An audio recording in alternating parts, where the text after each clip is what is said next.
여러분, 일요일 오후 잘 보내고 계십니까? 조성식의 훅 인사드립니다. 오늘은 좀 다른 주제로 얘기를 해보겠습니다. 맨날 제가 그 시사 유튜브를 하다 보니까 시간에 맨날 쫓기고, 뭐 취재하랴, 뭐 또 보도하랴, 뭐 편집하랴, 사실 좀 많이 어수선하고 바빠요. 그래서 마음의 여유도 없고, 또 뭔가 각박해지고, 심지어 황폐해지는 듯한 그런 느낌을 종종 받습니다. 그래서 오늘은 잠시 쉬어가는 그런 코너로 문학 이야기를 좀 해볼까 합니다. 최근 저의 문의이자 옛 신문사 동료가 출판사를 하나 차렸어요. 이름도 멋집니다. 말하는 나무. 자, 이 출판사에서 첫 작품으로 노벨 문학상 작가인 존 쿠시의 폴란드인이라는 소설을 번역 출간을 했습니다. 번역자는 영문학자이자 문학평론가인 왕은철 전 전북대 명예교수입니다. 이 책의 영어 제목은 더 폴입니다. 쿠시는 노벨상 작가이면서 세계 최초로 부커상 2회를 수상한 작가이기도 합니다. 부커상요? 어디서 많이 들어보지 않았어요? 누가 떠오르지 않습니까? 빙고! 바로 우리나라 한강 작가죠. 한강 작가가 노벨 문학상을 받기 전에 2016년인가요? 먼저 그 채식주의자로 부커상을 받았잖아요. 이 영국의 부커상은 노벨 문학상, 그다음 프랑스의 콩쿠르 문학상과 함께 세계 3대 문학상이라고 불립니다. 이 한강 작가가 받을 때는 맨 부커상이라고 그랬어요. 근데 지금은 부커상이라고 이름이 바뀌었는데, 사연을 알아보니까 이게 이제 처음에 원래 시작할 때는 부커상이었다가, 그 다음에 2000년대 초반에 그 맨 그룹이라는 데서 후원을 하면서 맨 부커상이라고 이름이 바뀌었어요. 그러다가 2019년 다시 그 맨 그룹이 손을 떼고 미국 자선단체로 그 이제 후원사가 바뀌면서 원래 명칭인 부커상으로 돌아갔다고 합니다. 자, 이 부커상을 받은 한강 작가가 채식주의자와 소년이 온다 등으로 노벨 문학상도 받았으니까 어떻게 보면 쿠시하고 수상 이력이 비슷하다고도 볼 수 있겠습니다. 저는 현역 기자 시절에 한 작가에게 인터뷰를 요청했었는데요. 그때 아마 맨 부커상 받고 나설 겁니다. 그때도 뭐 떠들썩했었거든요. 뭐 요청했는데 이제 까였죠. 그 대작가한테 사실 뭐 그 되겠어요. 평소 뭐 친분도 없고. 자, 제가 개인 시사 유튜브를 운영하면서부터 현역 때만큼은 아니지만 뭐 다시 취재도 하고 그러면서 매일같이 뭐 찍고 또 때로는 대본도 쓰고 또 뭐 인터뷰도 하고 편집까지 하다 보니까 사실 시간이 어떻게 가는지 잘 모를 정도입니다. 그나마 제가 적성에 좀 맞는 일이고 또 해볼 만한 일이라서 뭐 열심히 하고 있는데요. 솔직히 이제 이러다 보니까 문학 작품을 읽는 게 사치스럽게 느껴질 때도 있습니다. 뭐 시간도 잘 안 나지만요. 이 책인데요. 여기에 이제 그 책 소개를 잠깐 보면, 음악이 사람을 더 좋게 만든다고 생각하는 바르셀로나의 음악 서클 여인 베아트리스와 그녀에게 첫눈에 반한 쇼팽 전문 폴란드 피아니스트. 두 사람 사이에 벌어지는 은밀한 사랑 이야기가 간결하지만 팽팽하게 감긴 스프링 같은 산문으로 그려진다. 자, 여러 매체에서 짤막하게 소개 기사들이 났는데, 동아일보는 책의 향기라는 코너에서 어느 노년 예술가의 곤란한 사랑이라고 제목을 붙였더군요. 그 제목을 보고 웃음이 나왔습니다. 곤란한 사랑이다. 뭐 참 적절한 표현이 아닌가 이런 생각이 들더군요. 왜 여러분도 살아오면서 그런 사랑 해보지 않았습니까? 뭔가 좀 난처한 그런 감정이 있잖아요. 자, 이 책의 남녀 주인공의 나이 차이를 계산을 해보니까 한 24살 차이가 나요. 남자 이 피아니스트는 72세, 여자 이 베아트리스 음악 애호가는 48세. 에이, 도둑놈이라고요? 나쁜 놈이라고요? 아니, 그래도 사랑한다는데 그렇게 말하면 안 되죠.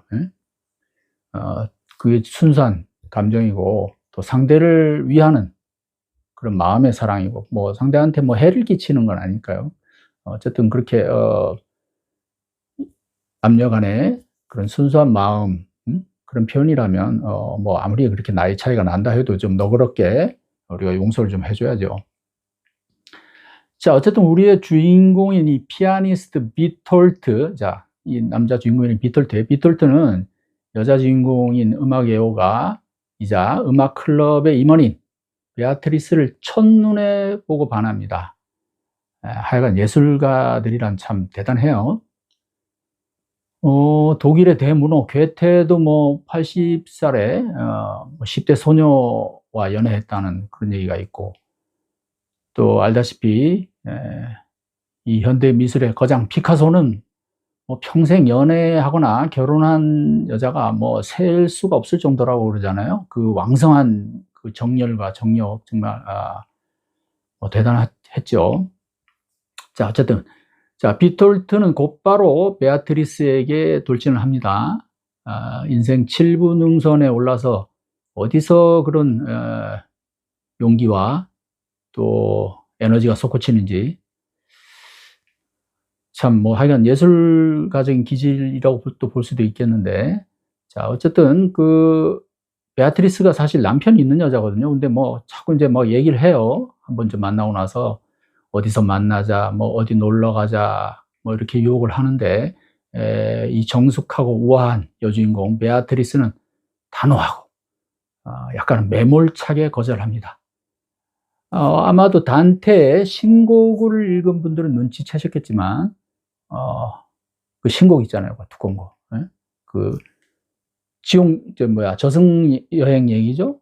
지옥 얘기, 그 다음에 중간에 있는 연옥, 그 다음에 천국, 뭐 이렇게 세 파트를 다루고 있는 그걸 이제 시의 형식으로 쓴 책인데, 저도 이 책 대학생 때 사실 읽는데 아주 개고생했습니다. 솔직히 끝까지 다 안 읽었던 것 같아요. 좀 지루하기도 하고, 뭐 이렇게, 제가 뭐 감수성이 그렇게 좀 미치지 못했는지도 모르겠는데, 어쨌든 나중에 이 책은 제가 시간이 되면 한번 제대로 다시 정독을 좀 해보려고 합니다. 이 신곡의 여주인공의 이름이 베아트리체거든요. 자, 이 폴란드인의 여주인공 이름은 베아트리스. 이거 뭐 딱 감이 오지 않아요? 쿠시가 이 단테 신곡 여주인공 이름을 여기 슬쩍 차용을 했구나. 자, 그래서 왜 베아트리스라고 이름을 정했을까? 책을 끝까지 읽어보면 조금은 짐작이 될 겁니다. 자, 이 작품의 첫 문장은 이렇게 시작합니다. 여자가 먼저 그를 곤란하게 만들고 이어서 곧 남자가 그렇게 한다. 이게 첫 문장이에요. 그래서 첫 만남에서 베아트리스가 이런 공격적인 질문을 합니다. 그게 바로 이건데, 이게 이제 비톨트라는 음악가를 비톨트는 이제 폴란드인이고, 그래서 이 여자는 스페인 여자예요. 그래서 스페인의 음악 클럽에서 비톨트를 이제 초청을 했거든요. 피아니스트를. 베아트리스 친구가 이제 그 에스터라고 있는데, 에스터가 이제 중심이 돼서 그렇게 하는데, 이제 셋이 이제 대화를 하면서, 비톨트가 베아트리스의 친구인 에스터와 대화하던 중에 행복이 가장 중요한 감정은 아닙니다. 누구라도 행복할 수 있습니다. 뭐 이렇게 얘기를 하거든요. 그러자 베아트리스가 가장 중요한 감정은 무엇인가요? 행복이 중요하지 않다면 무엇이 중요하죠?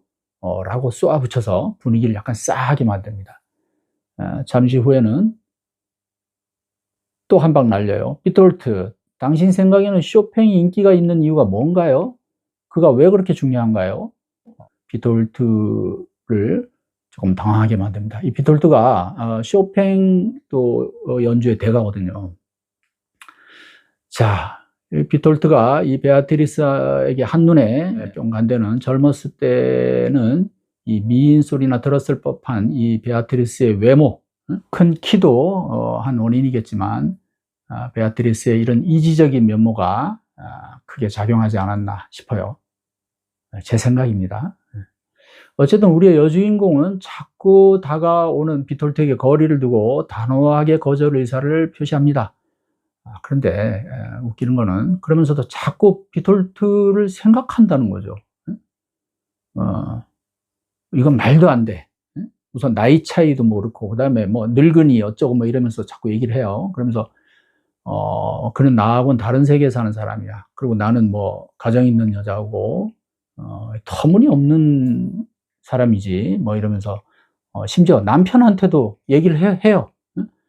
비톨트라는 음악가 그 피아니스트가 자기를 좋아한다 뭐 이런 얘기를 하면서 자기한테 뭐 어디 브라질 놀러 가자 그런다 뭐 이런 얘기도 했다는 걸 뭐 얘기를 해요. 그러니까 근데 사실 이게 조금 일반적이진 않은데 아마 유부녀가 이렇게 남편한테 다른 남자가 자기를 좋아한다고 이런 얘기를 스스럼 없이 막 하는 거는 그만큼 자신이 있다는 또 그런 얘기죠.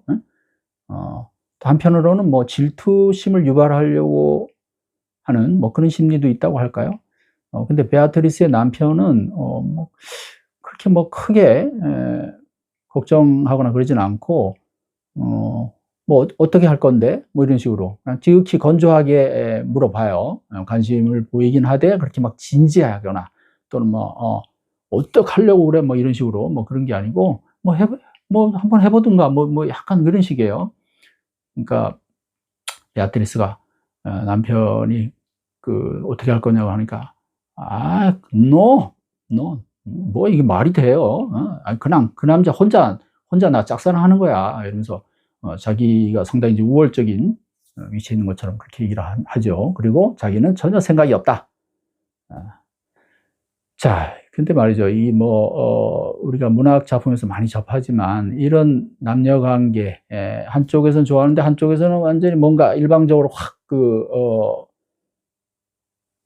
냉대하는 것, 거절하는 것, 뭐 좀 이렇게 밀어내는 것. 자, 다가오는데 밀어내고 뭐 이런 관계 사실 흔한 또 어떻게 보면 소재이고 또 남녀 간 연애 흔히 볼 수 있는 방식이기도 한데, 자, 겉으로는 이렇게 막 거절하고 밀어내면서 속으로는 뭔가 저울질을 하고 또 머릿속으로 이성적으로는 계속 이건 말도 안 돼 부정하면서 가슴 한편에서는 슬쩍슬쩍 생각하는 거. 아주 모순적이지 않아요? 예? 아니, 그 뭐 생각을 하지 말든가. 그 관심이 없고 자기는 그 사람을 좋아하는 게 아니고 저 사람 혼자 저러는 건데 뭐 내가 왜?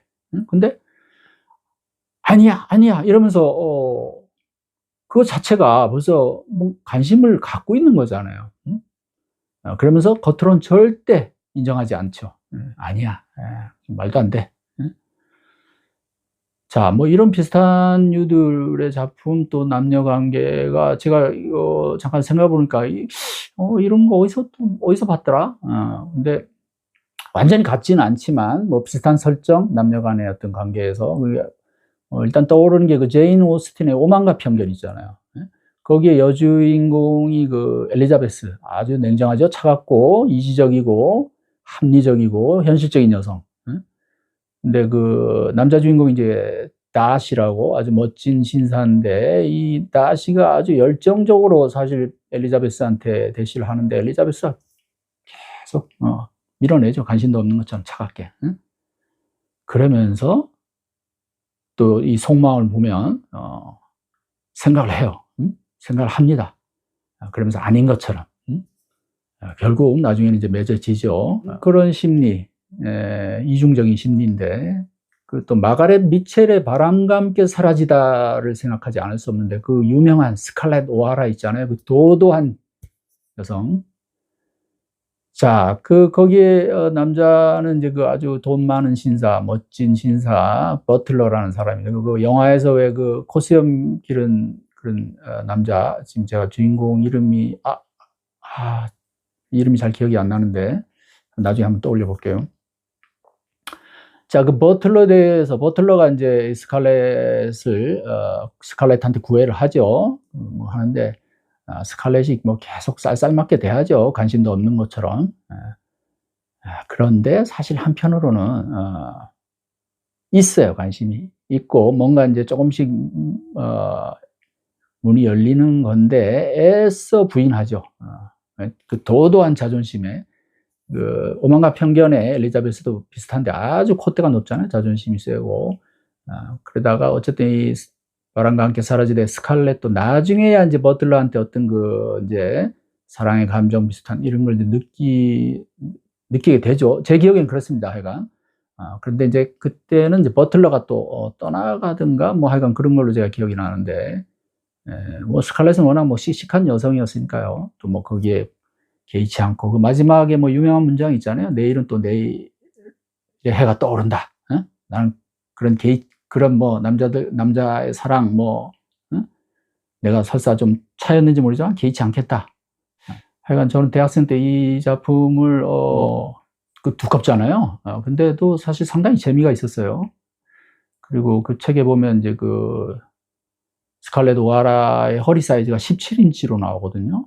그래서 뭐 저는 그때만 해도 그런 거에 대한 개념이 잘 없으니까, 좀 날씬한가 보다, 뭐 이 정도로 생각했는데, 나중에 이제 여자들한테 얘기를 들어보니까, 그 이제 대학교 가서 이제 뭐 같은 과에 이제 학생들도 있고 그래서, 그런 얘기를 좀 해보니까, 이게, 인간의 허리가 아니라는 거예요.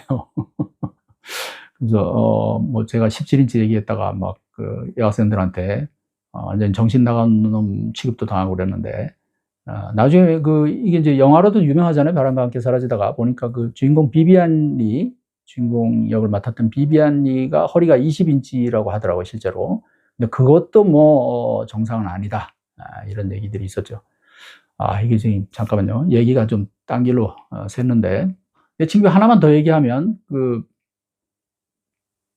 프랑스와즈 사강 있잖아요. 프랑스의 여류 작가, 유명한 브람스를 좋아하세요라는 또 소설이 있습니다. 뭐 그렇게 길지 않은 소설인데, 이게 이제 한 여자와 두 남자의 삼각 로맨스를 그린 작품인데, 여기도 뭐 약간 비슷한 설정이 있어요. 이 여주인공 이름이 폴인데, 이 폴은 로제라는 남자를 사랑합니다. 그래서 그 남자한테 이렇게 빠져 있는데, 로제는 또 자유분방한 남자라서, 이 폴이 주는 사랑만큼 그렇게 또 받아들이질 않아요. 그래서, 좀 뭐 거리도 뒀다가 갑자기 뭐 사라지기도 했다가 뭐 이래서 이제 애를 끓이는데, 이 폴이 그래서 상심을 하고 그러는데, 이 폴에게 어느 날, 젊은 남자가, 연하남이 나타납니다. 이름이 시몽. 읽어보신 분들은 기억이 날 텐데, 이 연하남이 뭐 폴을 또 미칠 듯이 사랑을 합니다. 그래서 폴은 이제 처음에 자꾸 밀어내요. 거부하고. 그러다가, 나중에는, 뭐, 비록 그렇게 길진 않지만, 그 사랑을 받아들이고, 좀, 그렇다가 결국은 이제 또 뭐 헤어지는데, 어쨌든 이런 자신을 좋아하는 남자, 자신에게 아주 열정적으로 다가오는 남자에 대해서 어떤 부정과 긍정 심리가 교차되는 이런 미묘한 감정, 이런 면에서는 지금 제가 얘기한 작품들이 조금 뭐 완전히 똑같지는 않지만 그런 비슷한 심리들이 거기 좀 그려져 있는 게 아닌가 이런 생각이 드네요. 아이고, 야, 가만 있어봐. 이게 뭐 지금 폴란드인 책 얘기하다가 많이 다른 길로 갔는데요. 자, 본론으로 돌아와서, 이 폴란드인의 주인공 베아트리스는 그토록 막 어쩌고 저쩌고 하면서 노 예술가 비톨트에게 상처를 줍니다. 그러다가 어떤 뭐 일이 계기가 돼서 해변에 있는 그 시댁 쪽 별장에 이 비톨트를 초대를 합니다. 그래서 처음에는 뭐 한 이틀인가 같이 보낼 계획이었는데, 그러니까 자연스럽게 거기 일하는 이제 여성도 있거든요. 그 별장을 돌보는. 그래서 같이 있다가, 이제 일하는 여성이 이제 갈 때가 되어서 이제 갑니다. 왜냐하면 이제 닦고 근무하는 기간이 있으니까. 근데, 이 비톨트, 남자 피아니스트를 돌려보내지 않고 그냥 더 같이 지내자라고 얘기를 해요. 뭐 이제 처음에 그 명분은 그거였거든요. 이 예술가한테 뭔가 좀 휴식처를 제공하는 뭐 그런 거였는데, 뭐 자기가 이제 뭐 밥도 차려주고 뭐 이러면서 대화도 하고 하는데, 그래도 뭐 처음에는 계속 어떤 거리는 확실하게 유지를 합니다. 그러다가 뭐 하여간 이틀째인가 3일째인가 하여간 지나가는 말로 슬쩍 밤에 자기 방문을 잠그지 않겠다라고 얘기를 합니다. 뭐 알아서 하라는 거죠. 뭐 만약에 굳이 뭐 하여간 뭐 생각이 있으면 거부하지는 않겠다. 뭐 이런 뜻을 비친 거죠. 이게 참 뭐 무슨 심리인지. 그러면서도 이건 사랑이 아니야, 이렇게 계속 부정을 합니다. 그저 한 늙은 남자의 어떤 그런 열정, 또 성의, 뭐 이런 것이 가상해서 내가 잠시 좀 받아준다. 뭐 이런 정도? 그렇게 생각을 합니다. 그리고 실제로 그 별장에서 한 일주일을 그렇게 특별한 시간을 가진 다음에 정말 냉정하게 관계를 끊어버립니다. 완전히 절연을 해요.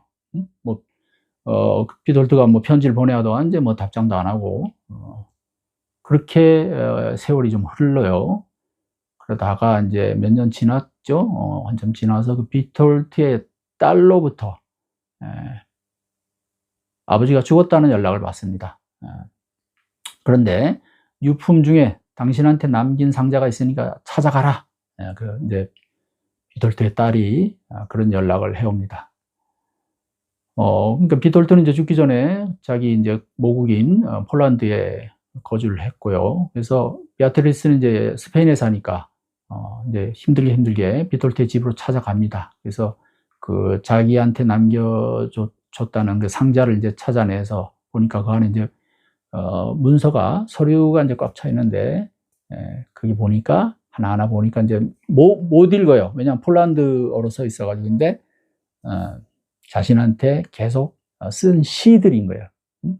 죽어가는 순간까지 이 노 예술가, 이 노 피아니스트가 베아트리스에 대한 사랑을 잊지 못하고, 또 죽는 순간까지도 베아트리스를 사랑하는 마음으로 계속 시를 썼던 겁니다. 그래서 그게 이만큼 된 거예요.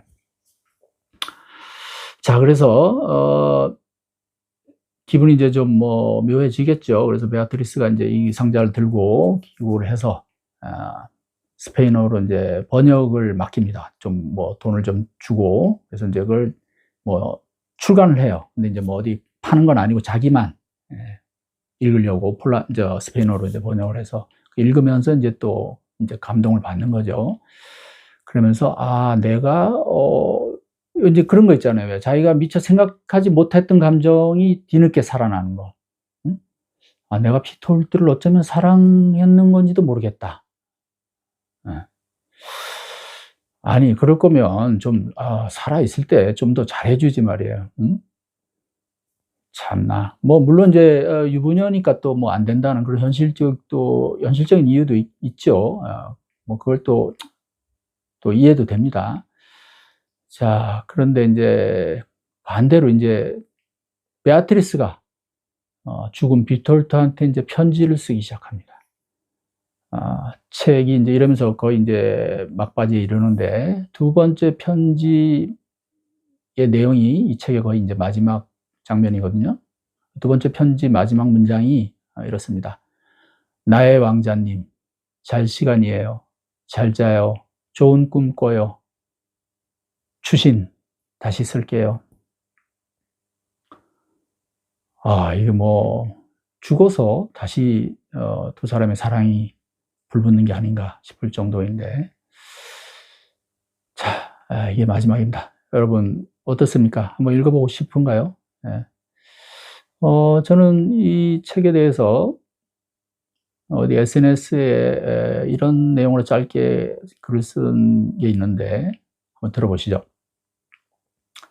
70대 초반 피아니스트와 40대 후반 음악 애호가의 이색적인 연애를 그렸는데, 연인에게는 욕망의 대상인 몸이 영혼이다 라는 본문 문장을 가이드라인으로 여기는 듯한 두 사람의 언행이 좀 오글거리고, 관계의 진전이 성급하고 자기적으로 비치는 단점도 있지만, 형이 상학적이면서도 형이 하학적이고, 예술적이면서도 속물적이고, 공상적이면서도 현실적인 사랑 또는 사랑이라는 믿음, 착각 또는 연민, 이런 사랑의 양면성을 놀랍도록 정밀하게 파고든 점이 마음에 든다.